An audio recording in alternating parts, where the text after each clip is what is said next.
और संस्कृत भाषा की भी बात वही है। अनिवार्य क्यों करे भाई?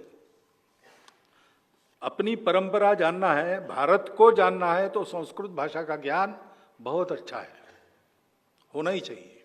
तब हम जान सकते, मूल स्रोतों से जान सकते। हमको भाषांतर पढ़ने नहीं पड़ते, और भाषांतर बहुत सारे गलत किए हैं अथवा किए गए। तो मूल स्रोत जानना है तो संस्कृत पढ़ना अनिवार्य है। लेकिन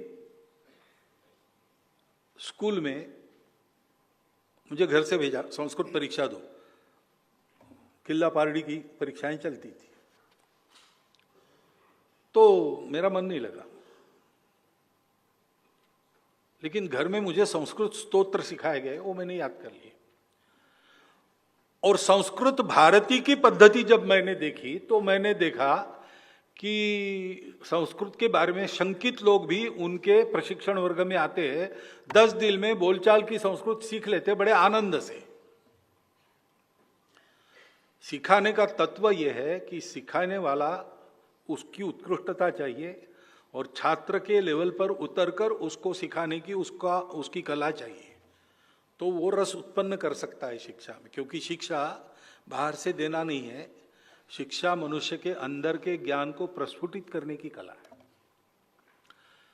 ये सब संस्कृत परंपरा से ही आता है, तो उसका उपयोग करके हम संस्कृत प्रमोट करें, अपने घर में संस्कृत स्तोत्र वगैरह करें। उसकी बारीकियां, उसके कुछ बड़े मनोरंजक है। तक्रम शक्रस्य दुर्लभा, ऐसा एक अंतिम पंक्ति है, यानी मट्ठा इंद्र को भी दुर्लभ है, पीने वाला मट्ठा। उसके पहले 3 प्रश्न है, क्या तक्रम, ऐसा 3 प्रश्न है, उसमें 2 आ गए एकदम।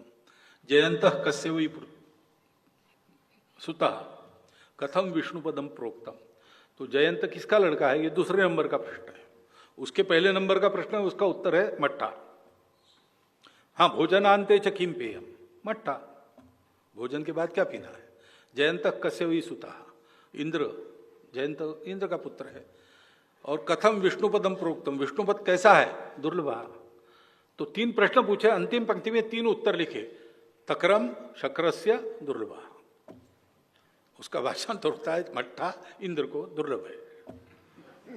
अब ये ऐसा बताते तो इंटरेस्ट उत्पन्न होता है। ये सारी बातें होती थी, ये करनी चाहिए, तो अपने आप बच्चे संस्कृत पढ़ेंगे। लेकिन संस्कृत का काम चलाओ ज्ञान कम से कम भारत को समझना चाहने वाले प्रत्येक को होना चाहिए।